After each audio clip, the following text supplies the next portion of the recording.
What we're going to do is each one of us are going to ask you a few questions, and then at the end, if there's anything else you want to add or provide for us, any other information, that would be great. Okay? Thank you.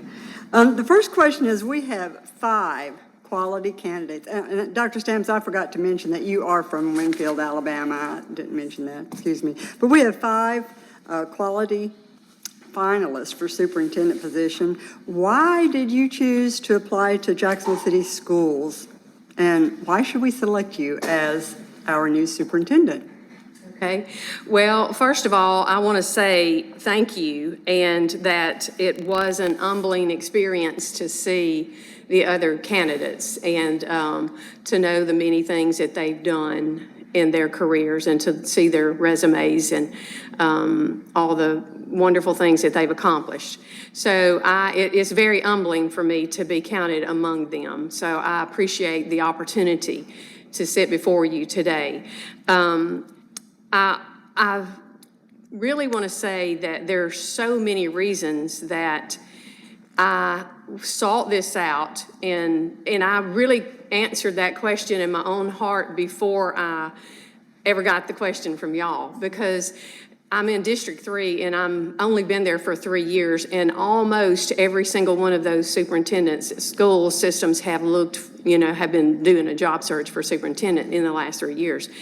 And I will just say, not once have I turned to the right or to the left to even think about applying for another school system in our district, even though there've been probably 8 that were open. And I know they're all the time open in the state.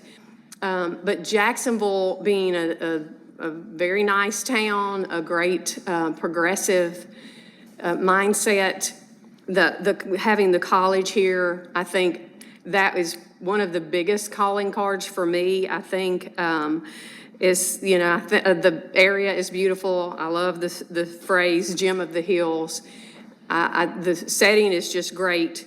There are a lot of opportunities. It's a great school system, academically, athletically, financially. Those are all very, very good reasons to come. But I think the 3 that I finally settled on in my heart before I ever knew y'all had this question was, first, I've led a system about this same size. So I feel like I've been there, done that.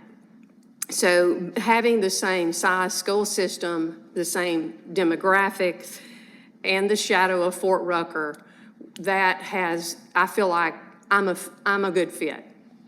I know that Jacksonville is a very healthy school system, and that has been a very big calling card for me, because so many places that I've been, I just say, have mop and broom and we'll travel. So, and I probably shouldn't say that on, and be videoed, but I'm just saying that the Lord has just always put me in places to correct a lot of issues, and I just see this as such a bright spot for me. But I do feel like that it is a good fit because I've done this type of work. The second really big thing that I settled on was the diversity. Our school system is one of the most diverse in the state, other than probably Homewood, where there's UAB and places like that. We are very, very diverse. I'll talk more about that in other questions. And third, and most importantly, I think, is that we fit. That I think I'm a good fit for you all, and I think, and I always say that this is honorable work, and that I can do this work wherever I am. But I do know that there are places that you can work more effectively and more efficiently when you are where you need to be. And so I just think we need each other. So I think for those 3 major reasons that I am the candidate for the Jacksonville City School Superintendent. What do you think would be your biggest challenge that you would expect to face the first year here at Jacksonville City Schools? Well, I think by far, I think if anybody else has another answer to this, I would love to know it. I think by far the biggest challenge that we face the last 2 years or this next school year is going to be recovering the learning loss, and I hate to even use those words, but to just recover the student learning deficits that we faced, especially in math across our state during the pandemic. And so as far as students go, I think that is going to be the biggest focus ever present on our minds. Running a tie with that is what our teachers need, because in that same vein, our teachers have carried so many weights. I have watched teachers do so many roles that have nothing at all to do with education, do it with a smile on their face and just not think twice about it. They have stood in the gap and been the troopers and the grunts on the ground, and they have done it with pride and dignity for the betterment of our students. And I just think that the biggest challenge that I face as the leader is to ensure that I'm doing everything that I can to show appreciation and to assist with taking some of the burdens off of teachers. So to me, there's, I didn't really have to think long and hard about this question, because just making sure that we move that math achievement forward, continue the reading achievement and every other type of learning that we do all the way up through the 12th grade. And then the fact that our teachers have to have their workloads decreased, and that they've got to have some morale boosters increasing. So they run a tie.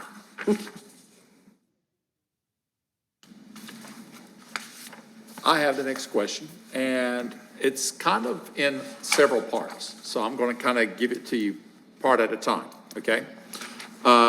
First part is, what do you see as the role of the superintendent as it relates to employees, students, parents, and the community?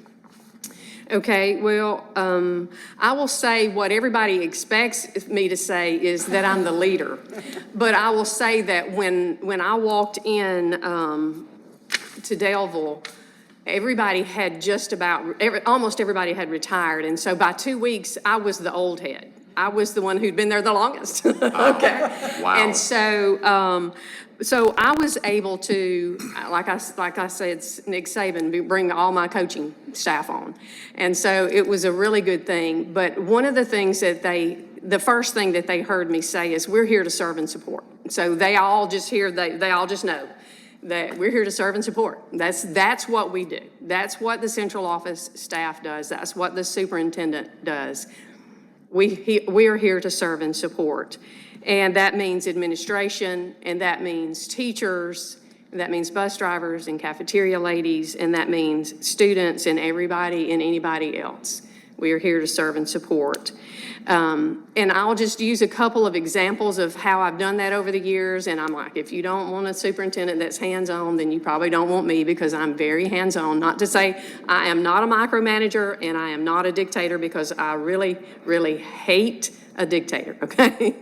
But I will say, in a small school system, you have to kind of have your hands in things, and you kind of have to know about every single part of what's going on, because you have to do a lot of stuff. When I was an elementary principal, I stationed myself in the lunchroom every single morning and greeted the kids, and that was just one of the things that I did to get to know them and to know all their names, and to wipe the tears. And so that was one of the ways that I could get to know the kids. And it's so important to have the person out there, the leader out there in the front, because people will follow you if you're willing to lead. And to me, if you're not willing to show that you can do the often dirty work, whether it be sweeping up the dry cereal or mopping up the syrup and the milk off the floor in the lunchroom, then people will just follow you if you do those things. And I have witnessed that in my 18 years of being an administrator. As a superintendent, though, when I first went to Daleville, they were so overcrowded at the elementary school, and we weren't blessed to have a new addition like Kitty Stone. But we we had some space at the back of the high school, and so we renovated. And when I say we renovated, I mean we, all of the 12-month people, including me, put the hair in the ponytail and put the paint clothes on and painted about 10,000 square feet to get things ready for the middle school students to come.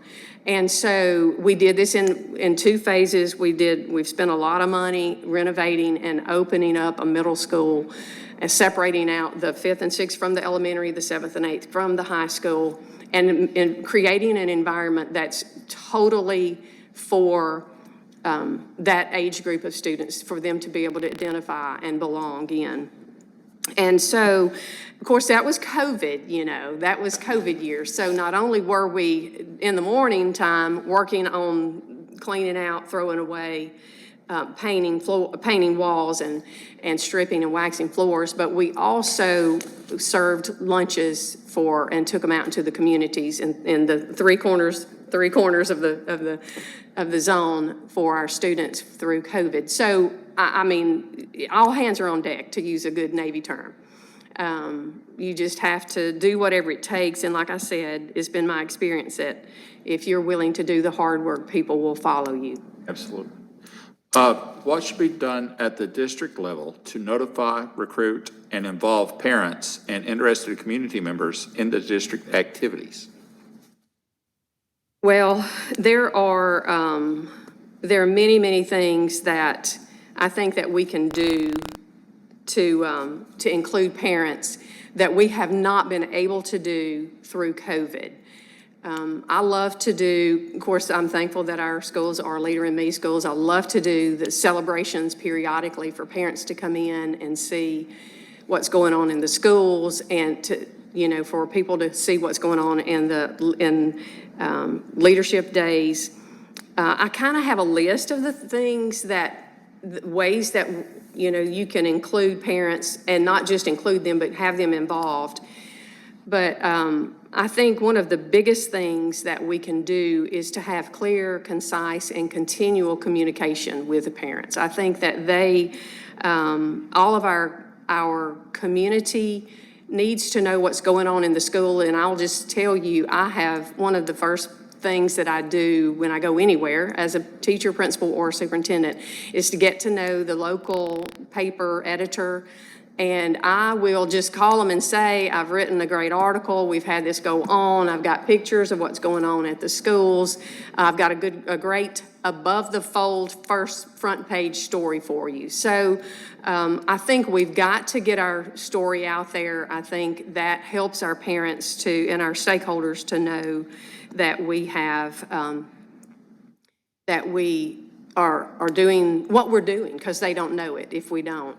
I also think that I have to be, I'm a widow, so I'm kind of married to my job, and I'm involved with the community in every way that you can be, I guess. I could walk to my church, I could walk to work, I can open up my front door and look at the back of the stadium, so I like being close. But I think I'm the vice president of the Lions Club, I'm a board member of the United Way, I started a Boys and Girls Club in our town with a parent. I think the more that we can be seen and visual out there, I think that helps parents as well, in addition to having things that parents can be a part of, Title I programs or leadership programs, volunteering programs, but just being visible, communicating, and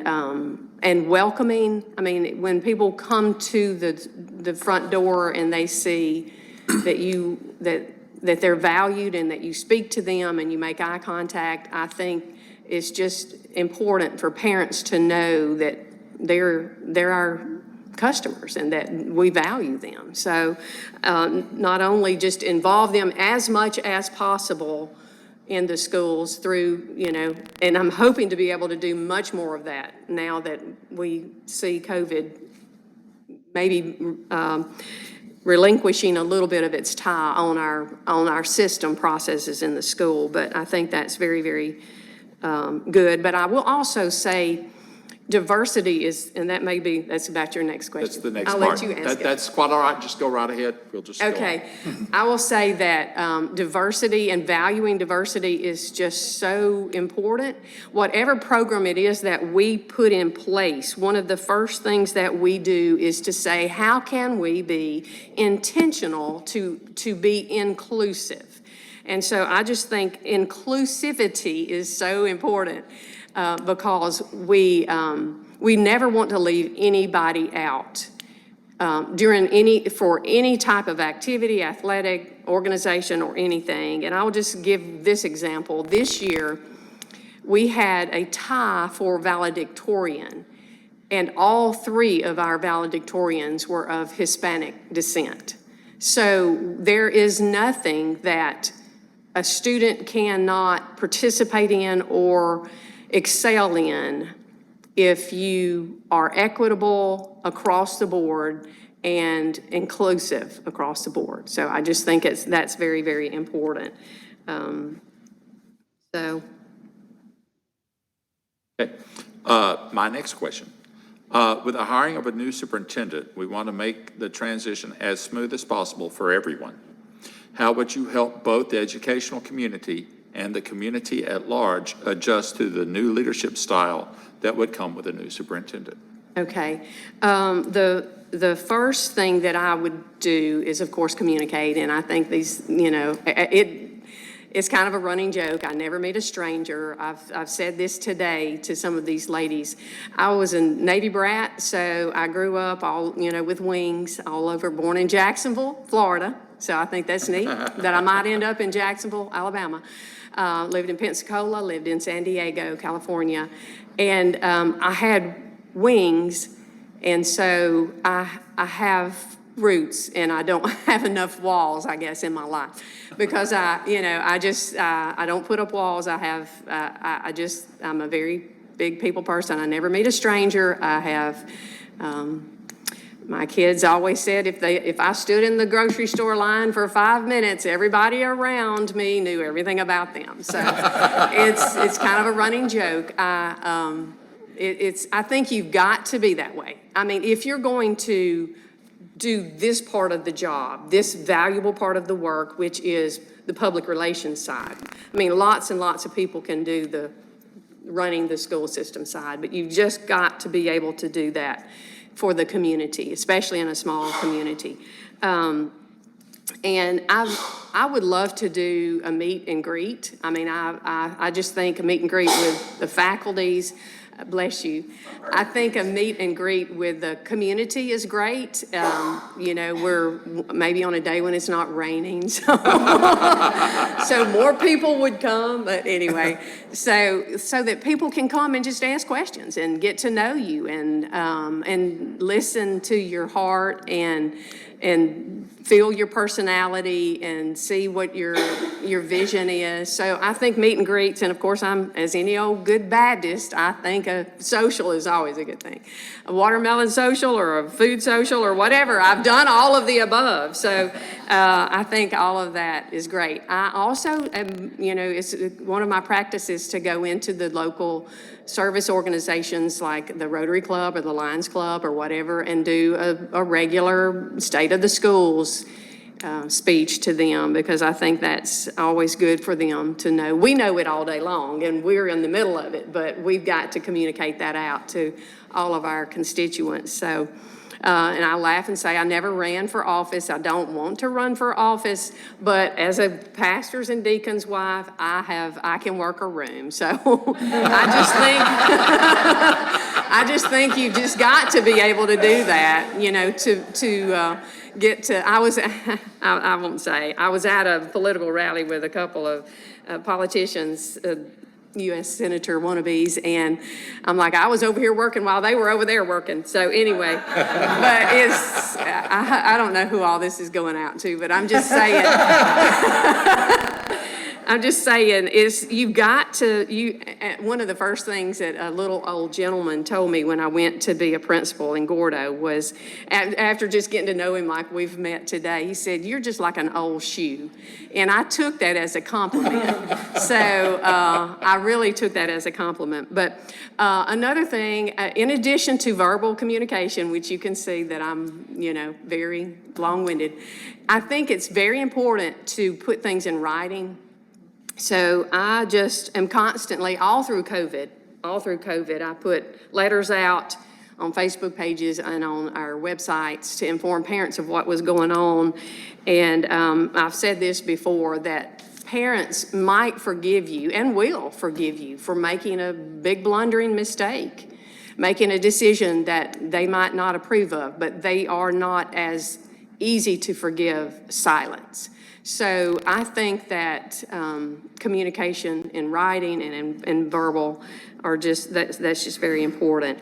I will say that a wise mentor of mine told me years ago that if it's not broken, don't try to fix it. And so that is just good wisdom. I think there's so many wonderful things going on here in Jacksonville that when those are not the things that need to be focused on. And, I'm old enough and I'm secure enough in my leadership to say, if it's running well, then let's go over here and let's work in this area. So I think that's very, very helpful to know up front that, I just am of that mindset, and we don't try to fix things that are not broken.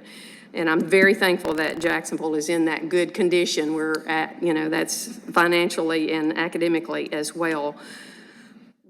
Talking about leadership styles, I did my dissertation on the transformational leadership styles of Alabama superintendents many, many years ago in 2002. Little did I know then that I would become one day. So I think transforming things has kind of been my history, which I'll talk a little bit more about. And you've read tons of stuff, I'm sure, about what I've done. But I really have always called myself a builder. When I was a teacher, I built curriculum.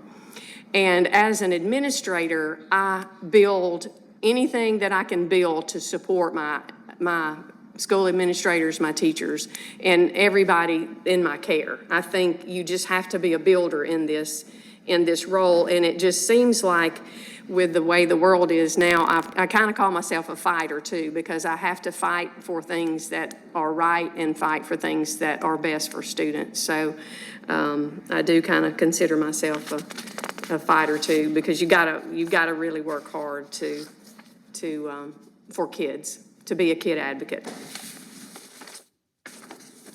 Hope I answered everything on that. Oh, absolutely. All right, I have the fifth question for you. Earlier, Mrs. Watson was asking you about the biggest challenge that you expect to face as your first year as a superintendent.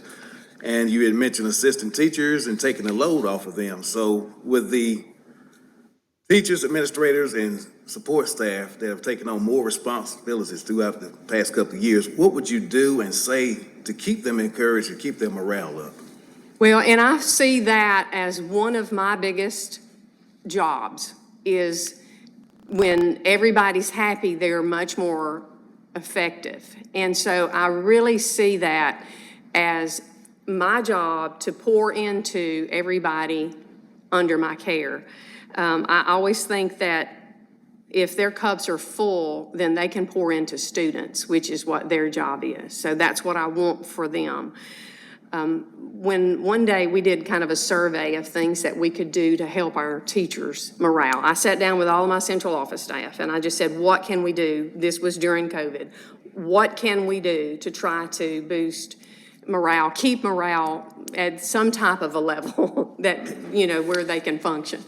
And so one of the things that I heard a teacher say was that their workroom was stocked. Instead of them having to go put coins in a machine, their workroom was stocked with snacks and they could open the refrigerator and get a drink out.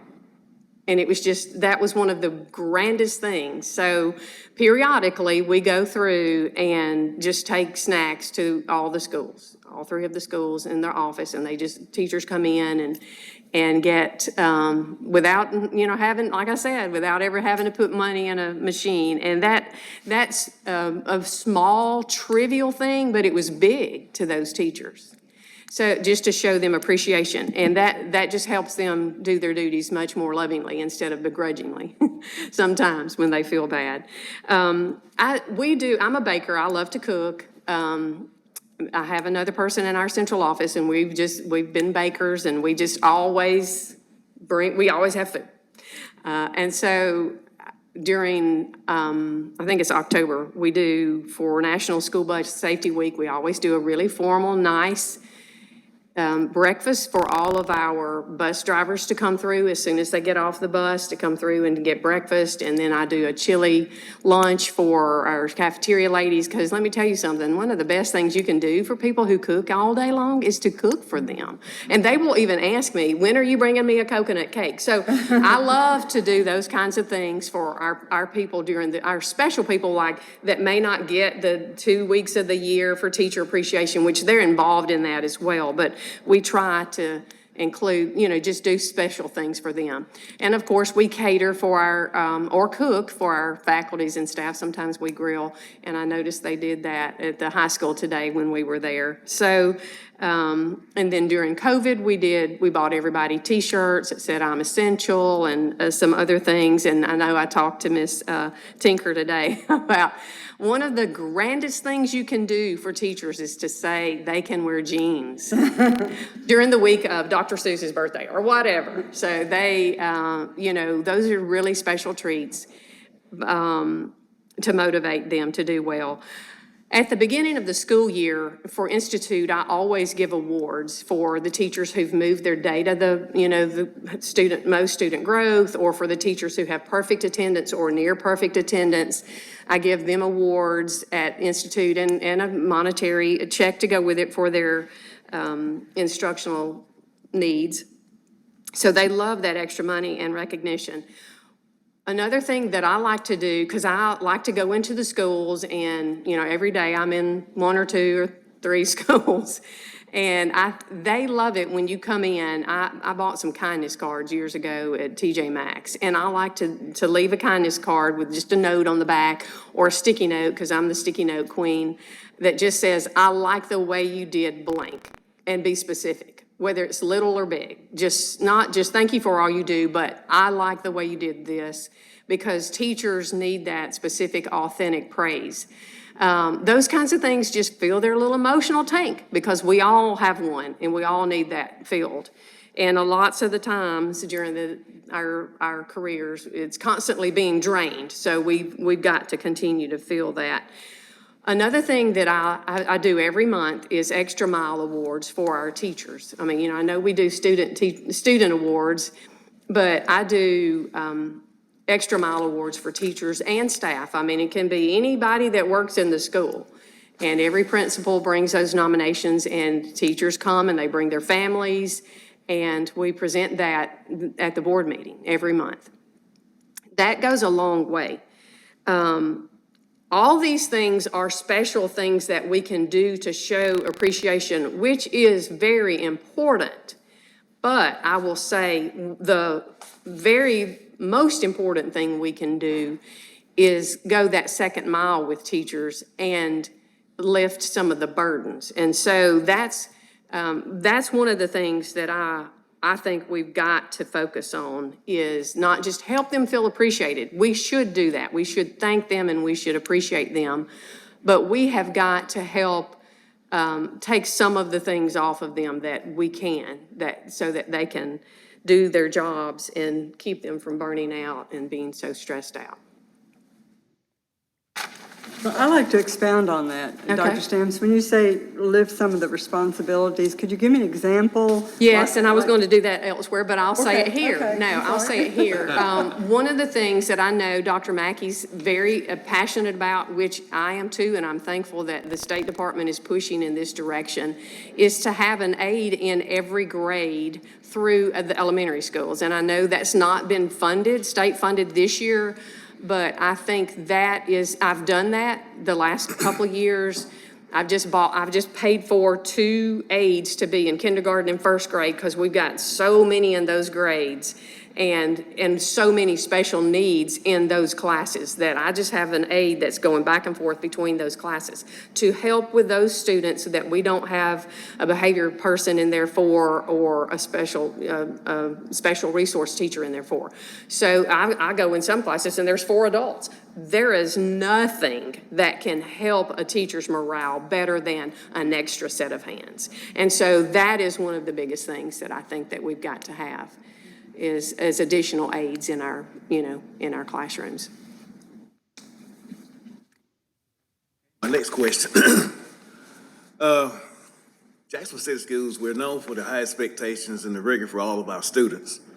High performance by students and accountability are our priorities. So how would you lead our school system in continuing this goal that we have? Well, and I will just continue to echo what I said earlier, is that I'm just so thankful to possibly be a part of such an excellent academic school system as this one. I've looked at the data that Courtney gave me today on the ACAP. We've got preliminary data on our ACAP now, and it's incredible because all of the reading data in every grade, 2nd through 8th, increases is above the state. So I don't know if I was supposed to say that or not, but I did.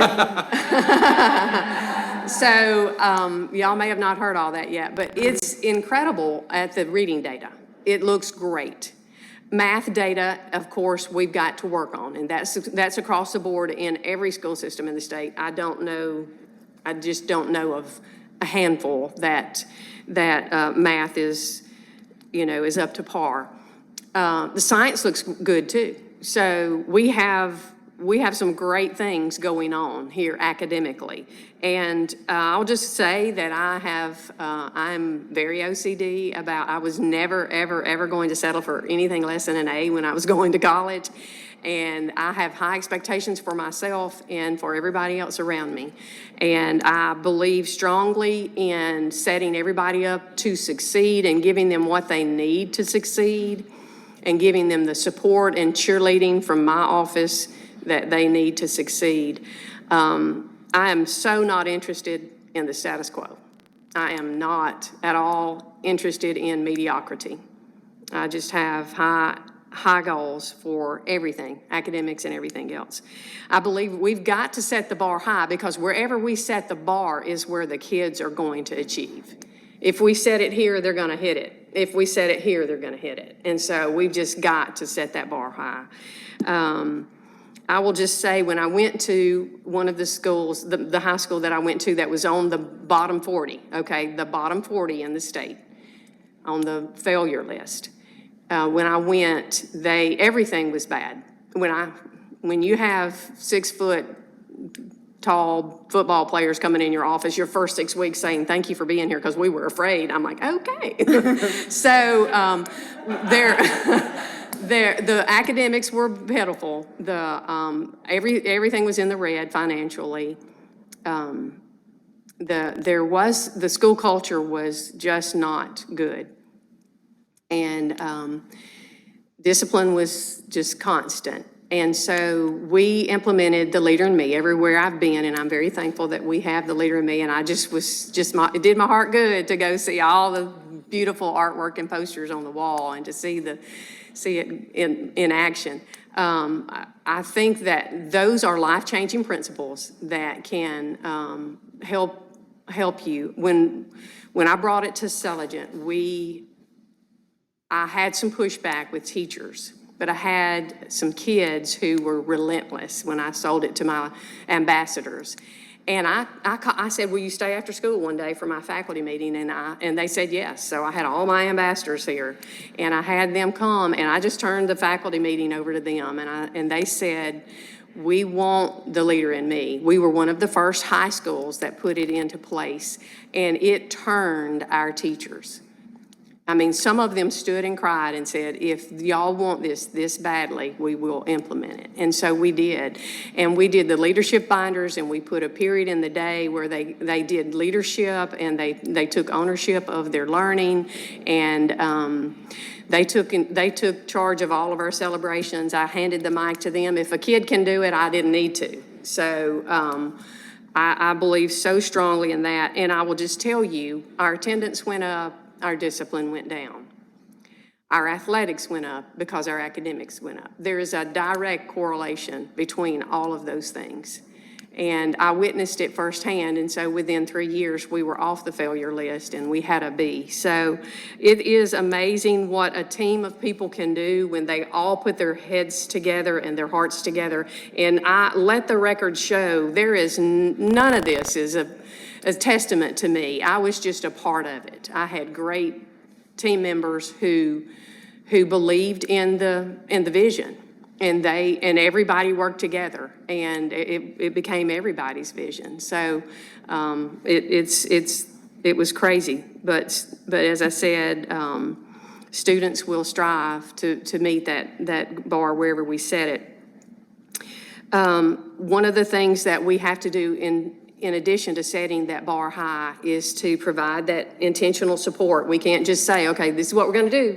We got to get busy doing it. We got to, and this is something else that I want to say about the leader in me. I'm not at all interested either in putting pretty posters on the wall if we don't walk the walk and live it, because it is life-changing. If you put these principles into place and you are proactive and you do begin with the end in mind and you are, synergizing and you do these practices every day, that is what turns the ship, and it's just a small rudder, but it's very important in turning the ship. And so, but if when everybody can rally around a common goal and a common language, and you're all in this together and you're all supportive and you're putting in that rigorous instruction, but you also have accountability partners, and all you got to do then is do the hard work and then sit back and watch the results. And so I'm just telling you, that ship can be righted with that small rudder. One of the things that, I don't know if you've asked the rest of that or not. I'll let you ask the rest of it, and then I'll answer it. Well, you pretty much had answered that one about how you would support our administrators and teachers, but how would you assess the effectiveness of the schools and instructional programs? Right. And of course, y'all have done the hard work. I'm just going to say, the strategic plan, I have digested it, okay? It's incredible. It's fun reading, but it's incredible. The strategic plan is solid. It's set there. So this is our measuring stick, along with the CIPs at all the schools. These are our measuring sticks. And so what I would do is watch and listen. And I know that's hard for people to believe, that I can be quiet enough to listen, but you've got to listen and watch and observe and determine the things that have been successful. One of the things I learned when I was doing a lot of research at the university is it's hard in education, and I'm thankful that all of y'all are educators and have a history in education. It's hard in our business to pull out one thing and say, this is the reason that we're successful. Because we've got multi-layers of things going on and all the balls in the air all the time. So it's hard for us to pull those things out. But what we can do is look at the data, and we can say, okay, we've got the iReady program, and we know that our kids are on this, or we have this program or that program, and they're on this 30 minutes a day or 45 minutes a week in both reading and math, and they are doing that learning plan. Maybe they're doing Stride, and whatever it is that they're doing, whatever program it is that we have, let's look to see, are we using it? Are the kids on that? Are the teachers using it to fidelity? And then can we say, well, this teacher has, well, then let's look at her data. If it's so great and wonderful, then what can she share with these teachers over here? One of the things that I talked to Ms. Tinker about today is teacher observations. When you are in a school where people don't feel intimidated to come into your classroom or you to go into theirs, we can just learn so much from, I had a teacher who I just said, if you were in my building, you were going to watch June Elmore teach sixth grade math, because it did not matter who came into her classroom or where they were. By the end of the year, she was going to have 98% achievement. And I'm like, everybody's going to, I don't care what grade you're in, you're going to watch her teach math. And because we can just learn so much from other people. So I would do, watch and listen and learn and observe the specific programs and see, are they being effective? If not, then we need to do away with them. That's one of the things that we've done the last 3 years, is because when I was in school, we had, set time for math, reading, and science, and all the big subjects. And we didn't have a lot of fluff, and we didn't have a lot of time wasted. And so teachers just feel like they're running in a hamster cage because they have so many things that they've got to put this on in this time, this much time, and this much time. If it's not effective, let's do away with it, and let's do what we do well. Let's just do what we do well.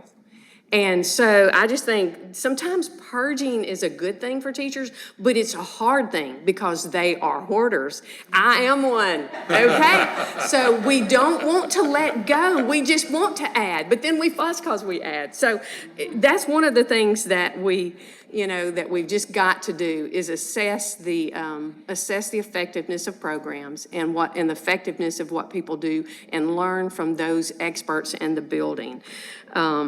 As far as working problems, I will say I love this analogy. I'm a movie buff and I'm a space buff, so I love the analogy in Apollo 13 where the astronauts are in the ship and all the oxygen tank is blown, and they're, all this carbon dioxide is filling the cabin, and they're getting sick and the numbers are rising, and they have to, down in mission control, they say, what do they have on board?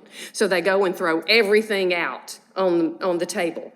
And then they say, build a filter with this, because this is what they've got. And so they start ripping off the front of the manual, and they start making this filter to go in to stop up that carbon dioxide.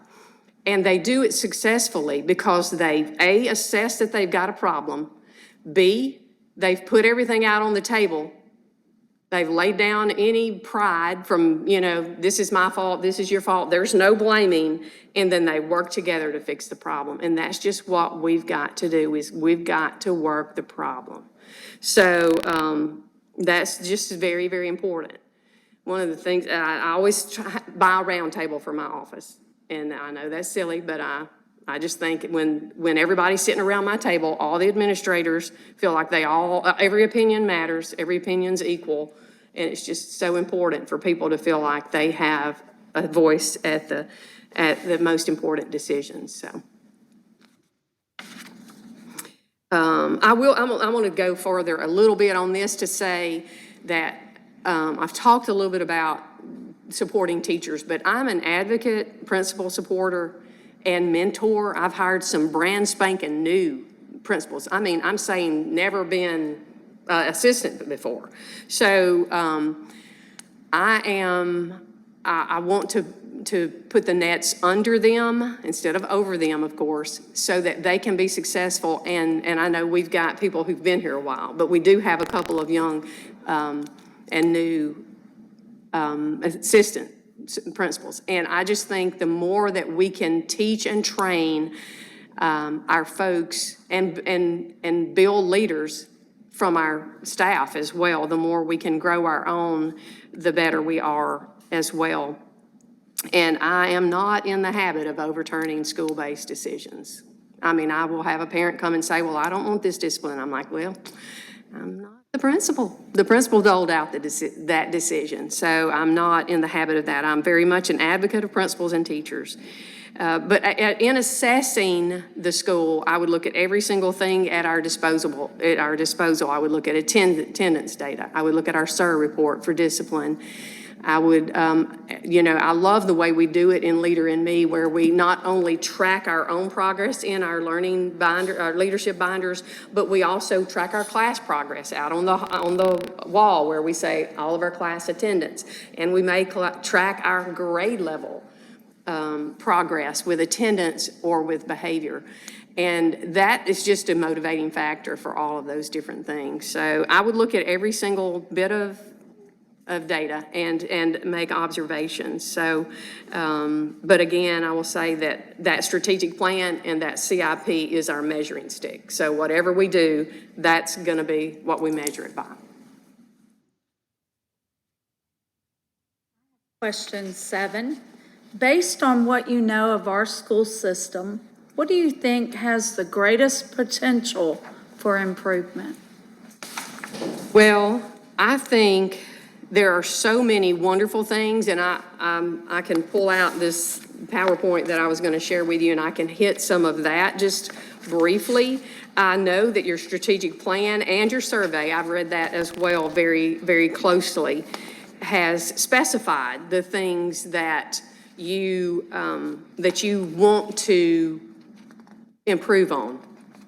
So some of the top challenges in the survey were overcoming those learning deficits, providing that rigorous, relevant, and engaging instruction, meeting the mental health needs, because that's something that we're all facing. And I know y'all have a mental health coordinator, and that's wonderful. She's housed here. And that's a big, big help for our counselors and our students. Sometimes our teachers as well, and sometimes our principals.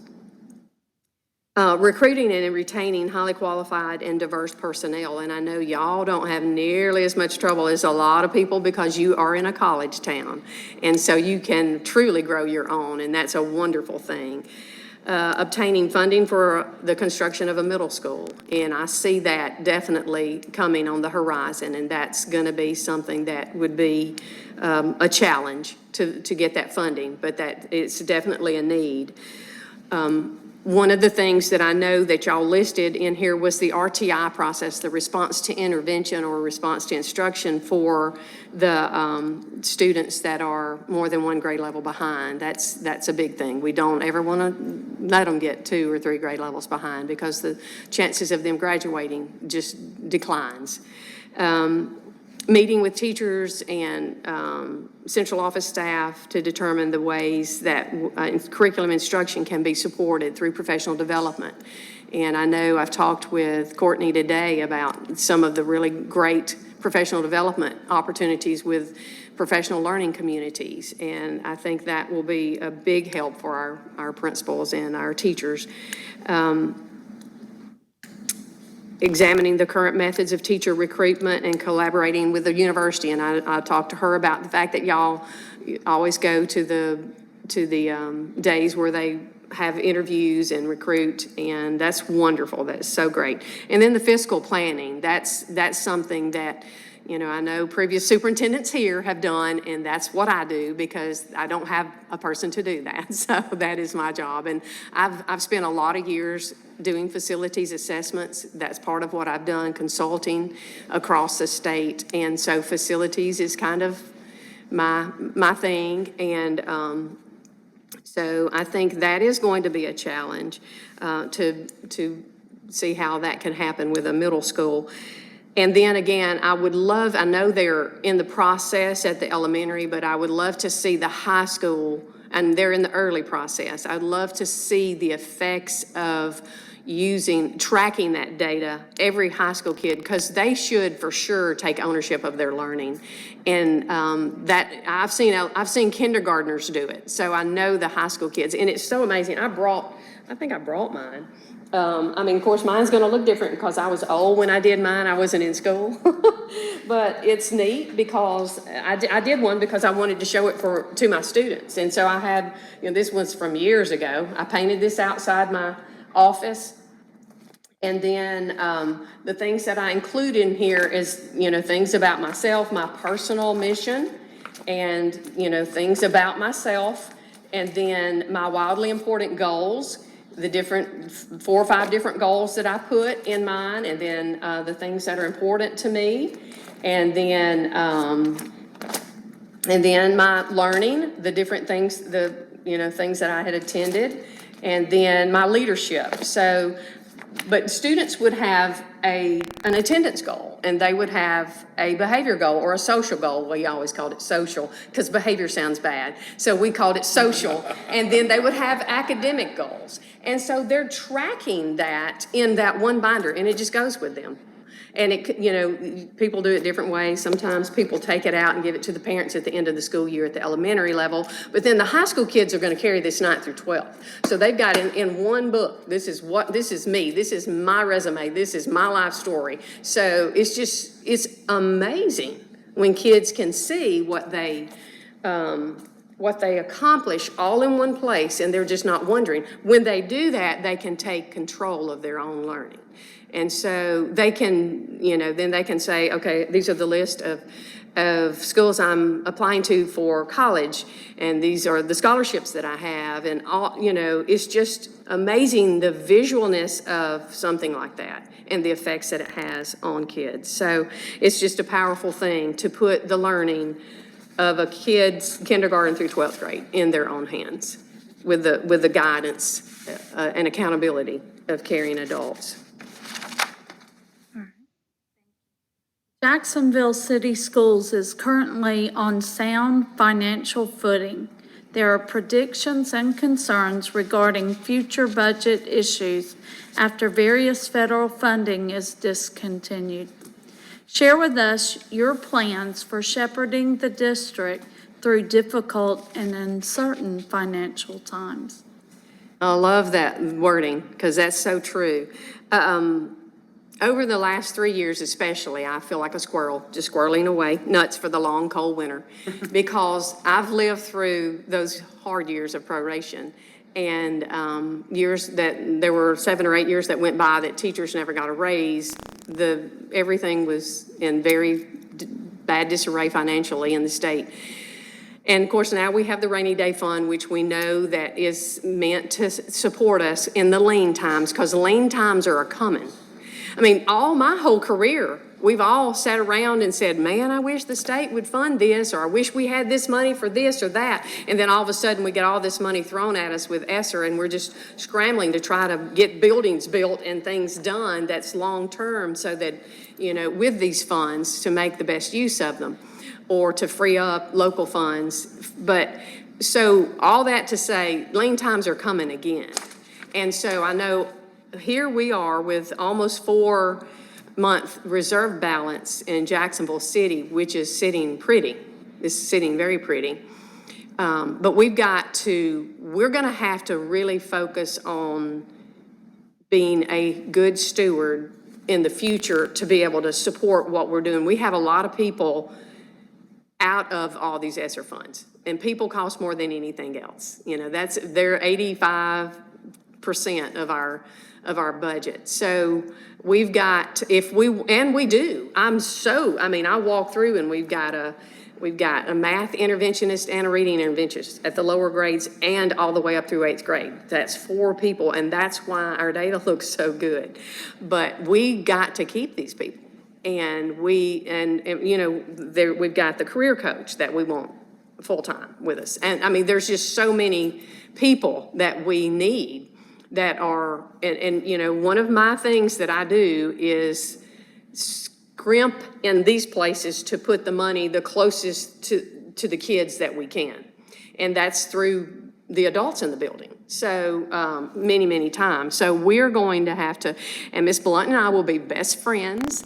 And I have to say, when I came on board, we even had a new CSFO, and she was 30 and had no knowledge of she's very bright, very quick learner, but no knowledge of educational, nothing in the school. So she was a fast learner, but I'm thankful that Ms. Blunt already knows all those things. So another reason to come here. So, but I will say I have worked in the poorest parts of the state. I've worked in the Black Belt for the most of my career. I know nothing but lean times.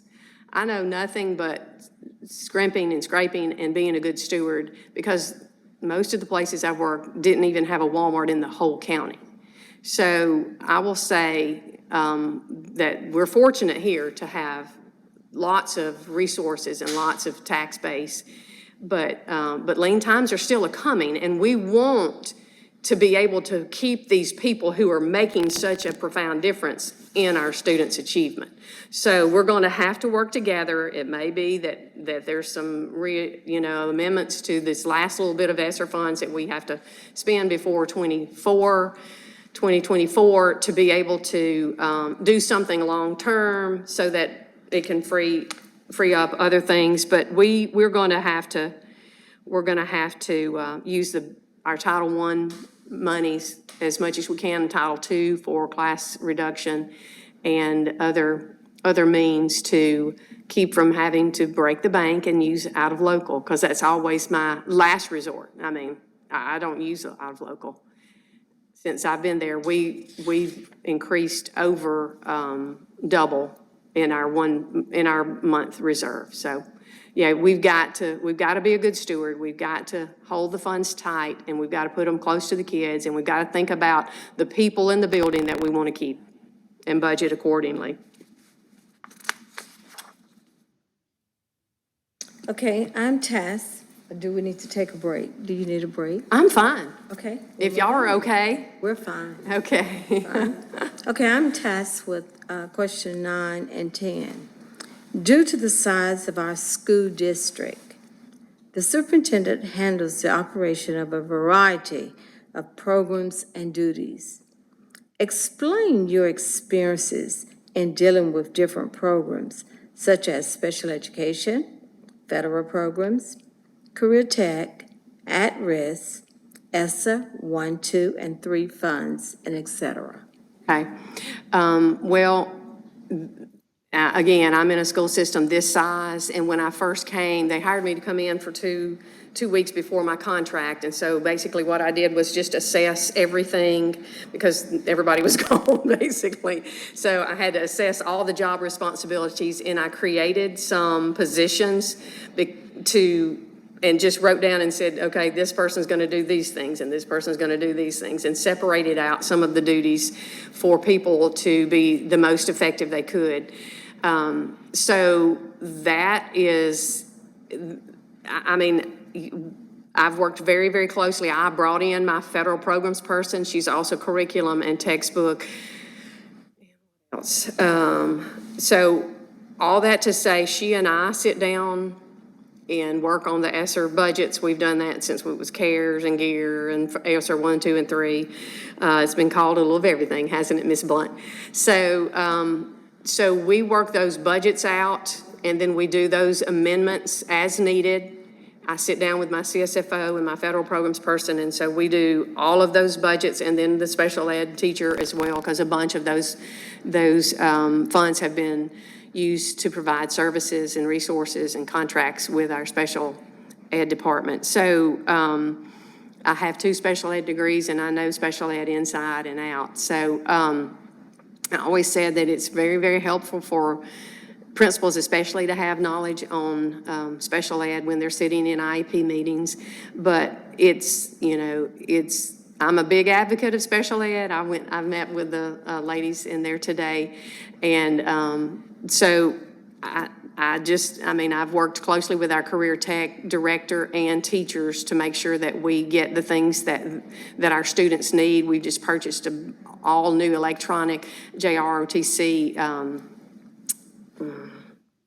targets is the word I'm looking for their air rifles. And so, we just assess what needs to be purchased, and we go, put that in the budget. And we work every single one of these funds. It's like putting a puzzle together. If you need it for at-risk, then if it can fall under at-risk, then put it there. And if it can fall under federal programs, then put it there, just making sure that you don't supplant, of course. But of course, the ESSER is thankfully exempt from that. But we it's literally like putting a puzzle together as far as the funding parts of that go. But I have had to be a jack of all trades, as I said. I have my hands in a little bit of everything. If it doesn't fall under anybody's job description, then it falls under mine. And so, and all, like I said, all facilities and all the capital planning and all of that is mine as well.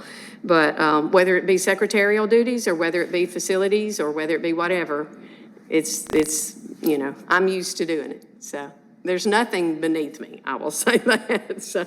Okay, thank you.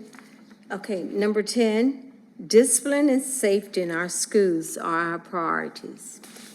This is key for the safety of our students, faculty, and staff, but also in obtaining and retaining 2 quality educators in our classroom. Describe how you would support administrators and teachers in order to cultivate a disciplined, safety, and orderly school environment, safe and orderly school environment. Well, I've been called a mother hen for most of my career. I will just say that. As a teacher, as a principal, and as a superintendent, I'm all about some safety and security. It's, we cannot teach them if they don't feel safe and if they are not safe. And that goes for teachers as well. I will just, I have to tell you this funny story. When I was a principal, my office was in the 1948 model, old Kenland box over here, and then I had 3 brand new buildings over here in front across the street, and I had a kindergarten teacher who had a student that had a severe health issue. And so when Miss Dyer ever called me, I went running in my high heels and dress and just getting it down to the classroom. So I'm a big advocate for safety. And another one is we had a fire at our school once. It's a funny story. It's a long story. I'll tell that another day, hopefully. And we were coming out of an assembly and smoke is billowing out of the coach's office.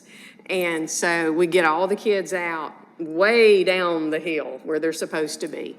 And the fire marshal escorts me out the 3rd time and puts his arm around my shoulder and said, if I have to do this one more time, you're going off campus. So I was just trying to make sure everybody was out, okay?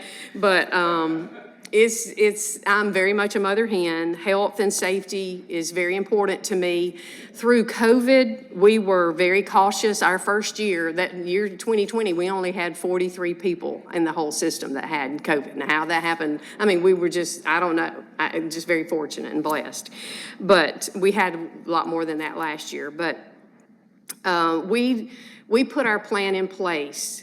When Dr. Mackey first sent that out, we came together as administrative team, put our plan in place. It was like 35 pages. I got it to him. It was so detailed that, I mean, we tried to think of every single thing. And we said, this is it, here it is. And we put it out to parents.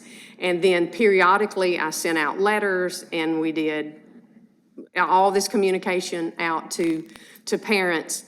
And there is not much more humbling of an experience when people put their trust in you so much that they just do what you say. It was such an humbling thing for me to witness that our parents trusted us to work the plan, and it worked. And they just did. When we said, do this or don't do this, they just did it because they knew that we had their kids' best interest at heart.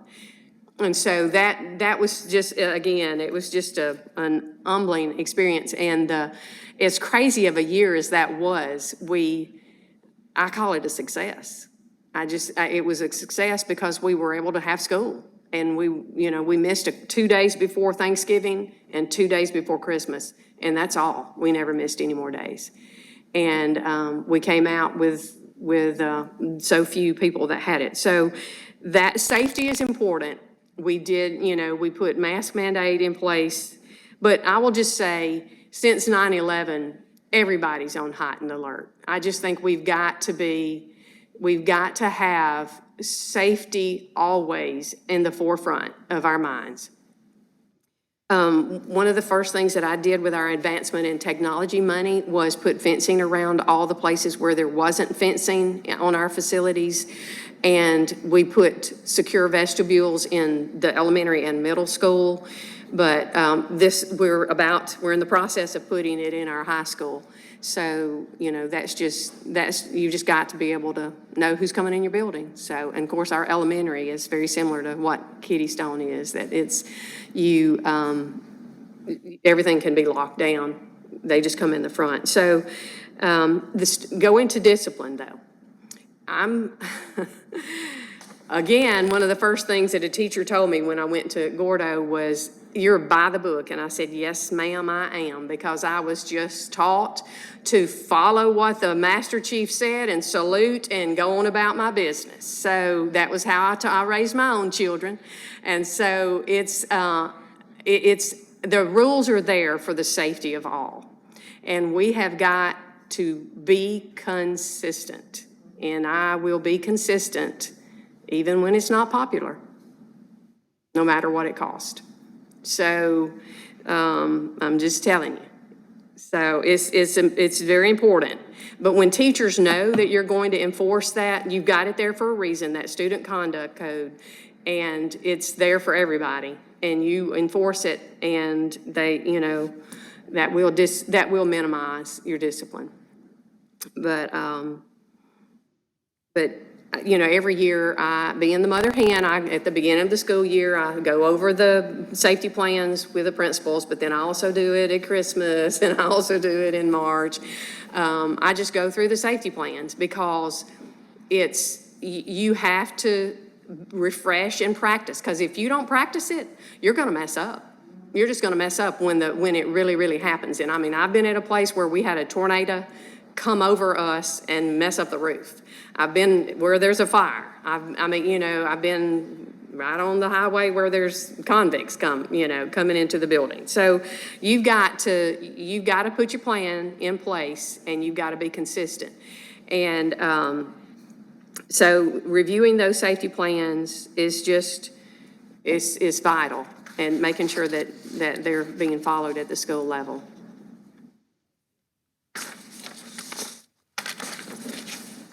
Dr. Stamps, do you have anything you'd like to add or talk to us about or share with us? I would kind of like to share my story with you a little bit. I know Mr. Barber probably alluded to my story, but I wanted to share it a little bit with you. And I am kind of a unique individual. I dropped out of high school to marry the love of my life at the age of 16 years old. And was married for over 40 years until he passed 5 years ago. So I'm going to say that's a feat in and of itself. But a year and a half after we got married, we had a daughter, and then 2.5 years later, we had a son. And I was a stay-at-home mom. I never considered going back to school until one day my husband said, "The kids are getting older. You need to go get your GED." So I went to Bevel Community College and took my GED. I didn't take any classes. I was a nervous wreck because I'd been out of school for 15 years. But I took my GED, and I got my GED, and I scored well enough on it to get scholarships there at the community college. And so my husband said, well, I had been volunteering in the schools because I couldn't substitute because I didn't have a high school diploma.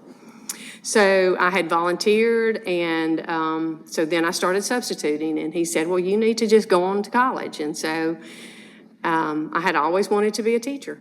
And so I went to Bevel, and I got my associate, and then I got the Pell Grant.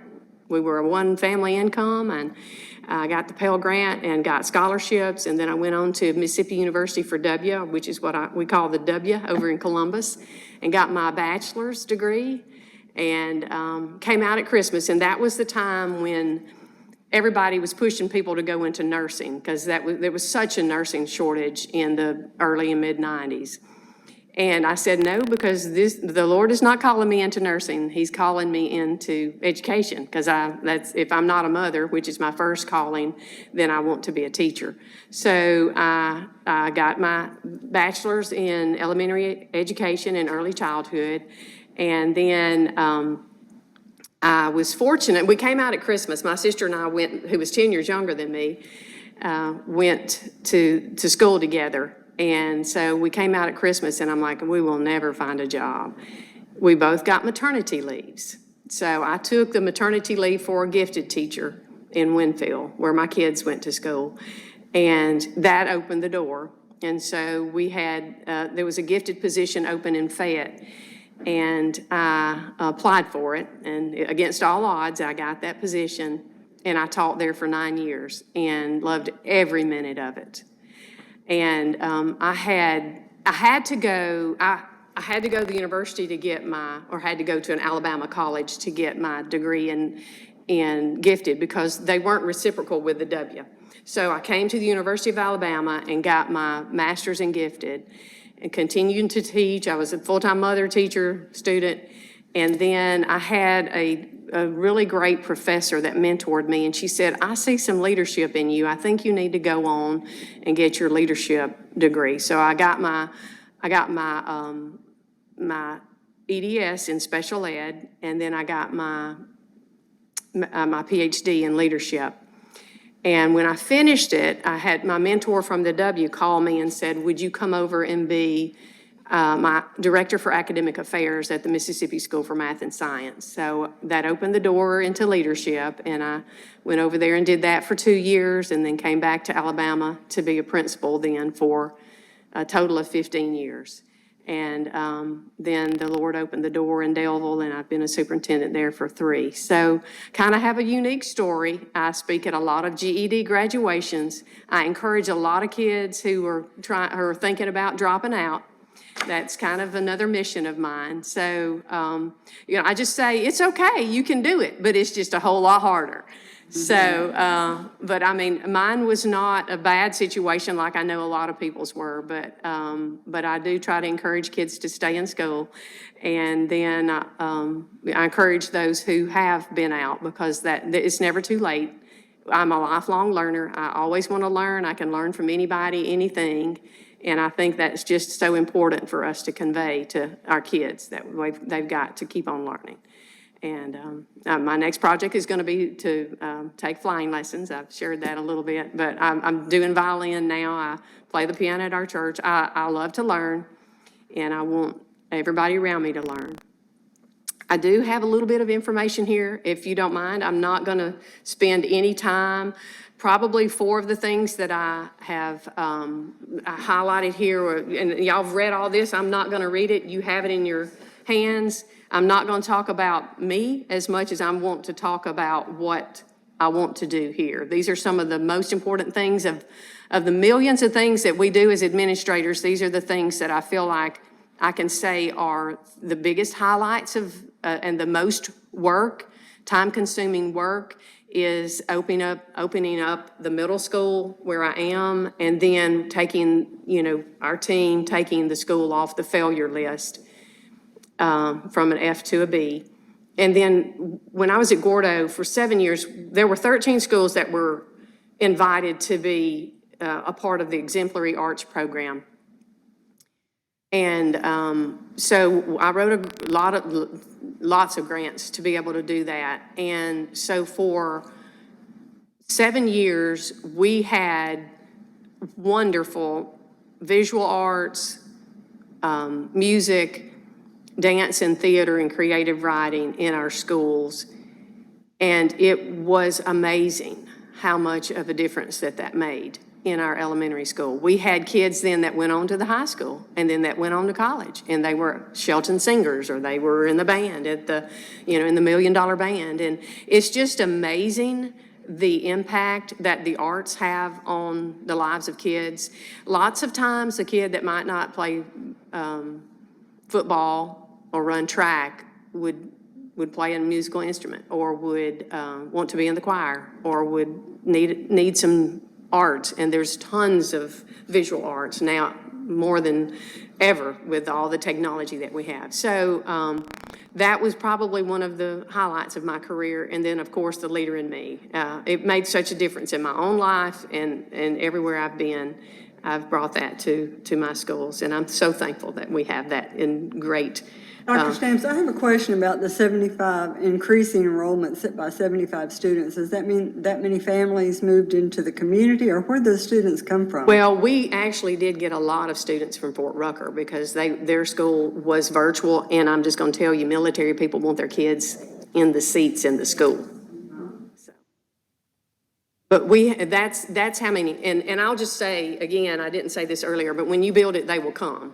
And it was amazing. We were busting out of the seams. We had 2 classes in one room, and we had some teachers, resource teachers, meeting in closets, so at the elementary. So we had to pull out some of those classes. So we pulled 2 grades there, and then we put the 5th through 8th together. And we visited some of the really exemplary programs across the South to see, what people do well in middle schools that works for that age group. And people, our elementary, we picked up units this year from last year for both of those schools because, we earn more units, foundation units, because we have, we just went over 500 at the elementary school, and I think we probably gained 100 there this year. So they're growing, and then the middle school is growing. Our high school is not growing, but a lot of kids go virtual at that age.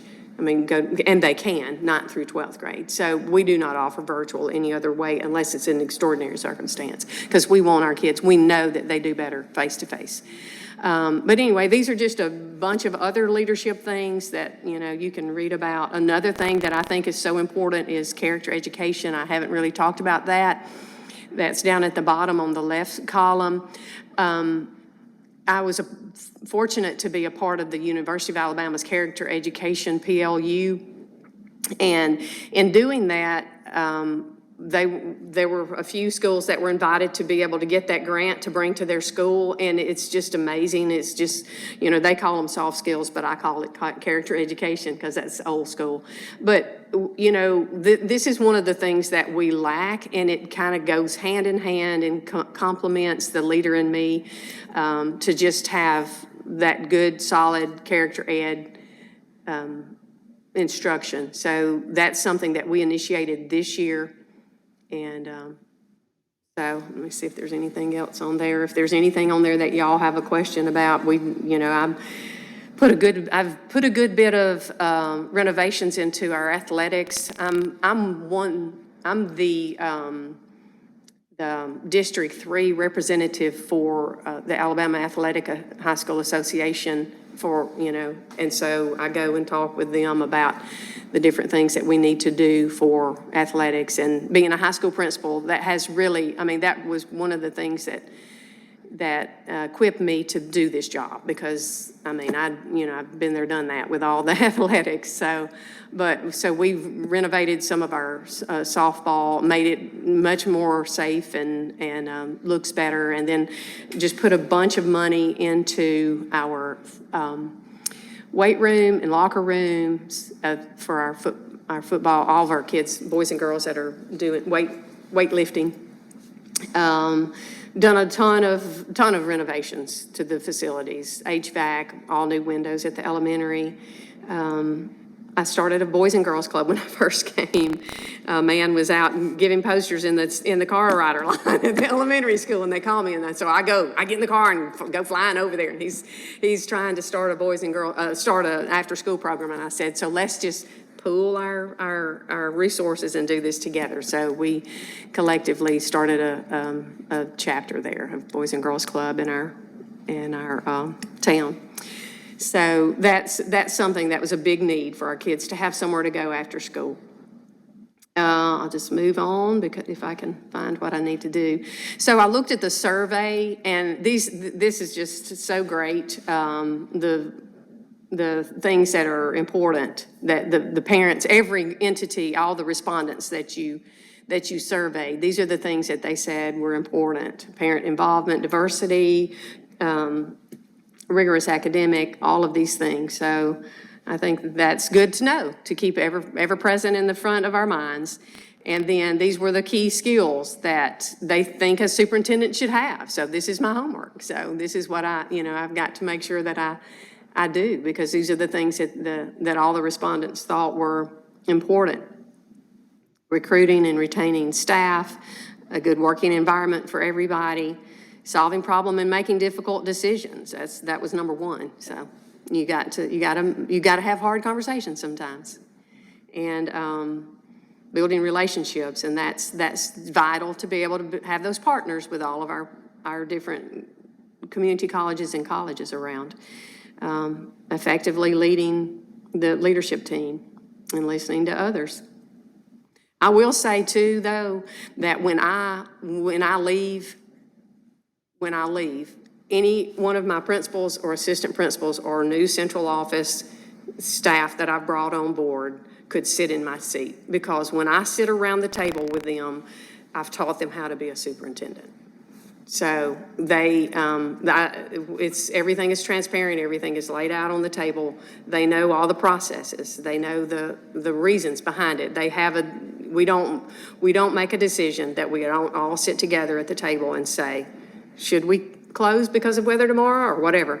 I can make a decision, but I want everybody's buy-in. So that's just how I operate, is to meet with my team.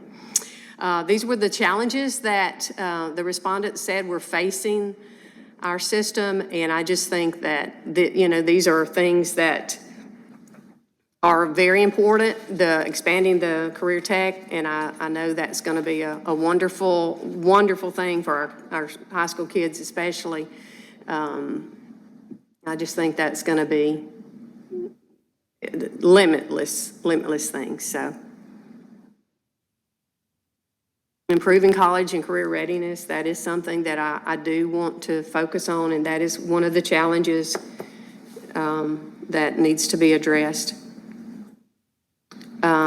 The respondents said that it didn't matter to them, that they were that this position is filled with somebody that's a superintendent. They just want a good teacher and a good leader, school leader. So I think that's good. And then these were the key traits that all of the respondents thought that this person should have. So I again, think that these are all qualities that I have and that I would use on a regular basis.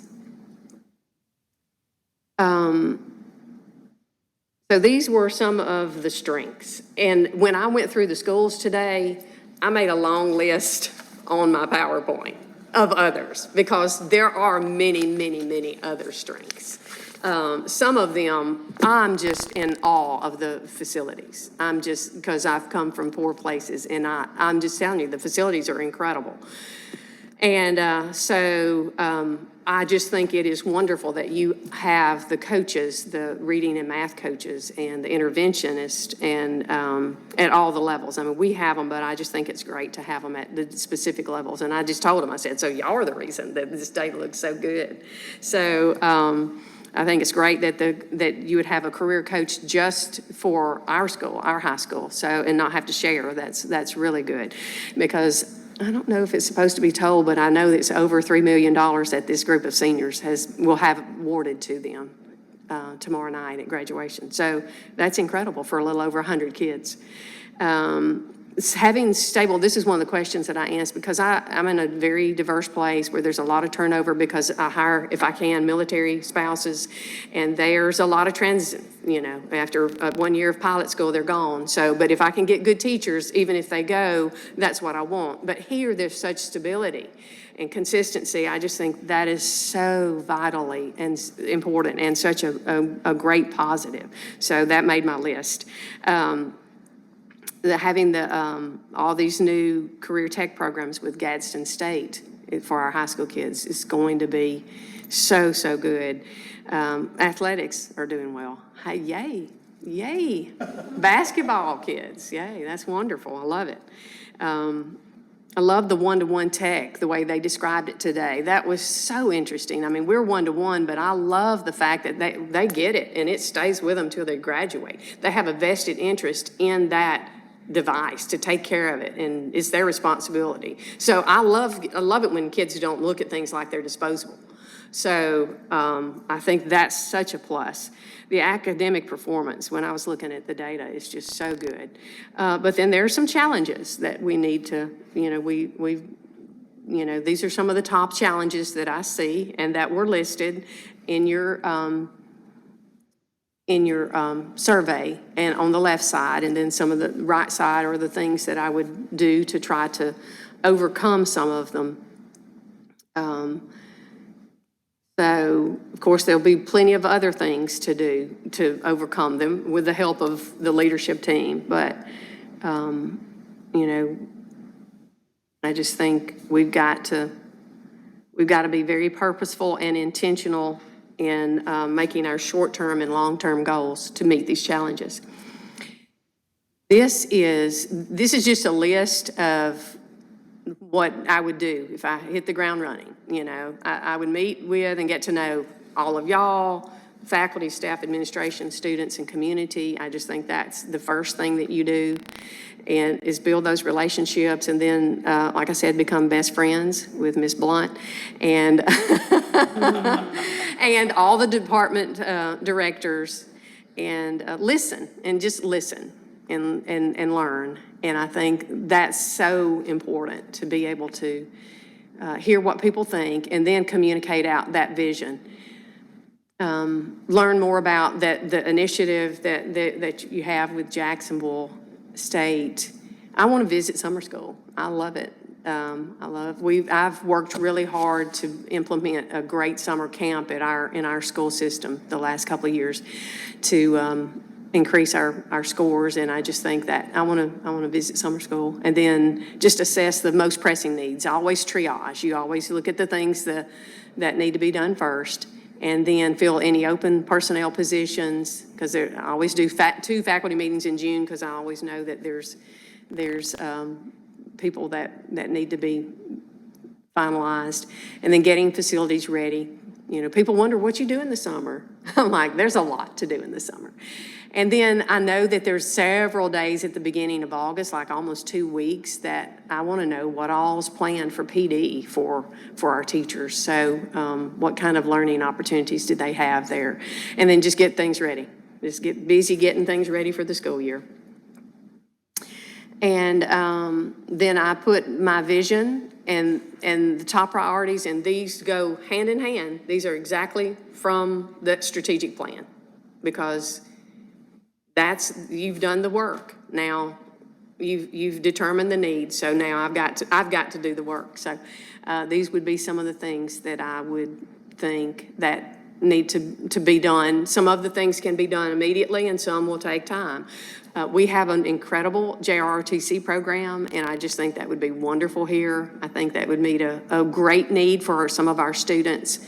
It's so, I mean, they take such pride in it. It's a great, and then they're college and career ready because they joined the military. So focusing on the whole child, I used to say when I interviewed people, these are my 3 non-negotiables, you know, strategic teaching methods, technology use, and whatever. Now, I don't even use technology in there because everybody's using it. I say, how are you going to meet the needs of the whole child? How are you going to teach little Johnny when they're needing this or needing that? Let's talk about that whole child mentality. So being physical, responsible, of course, I've talked about that a lot. Maintaining safety and security. So these are the top priority lists for the first 3 years. And y'all have a copy of this. And this is kind of what I did as we started our strategic planning process this year.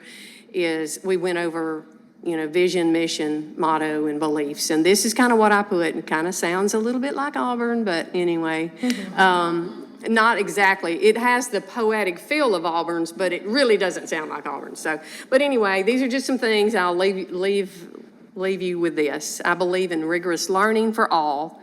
That's teachers, students, and everybody, today, tomorrow, and forever. I believe in quality teaching from a well-equipped, dedicated staff. I believe in building relationships that provide a sense of family. I believe in promoting excellence and accountability in everything we do. I believe in ensuring a safe, diverse, and supportive environment.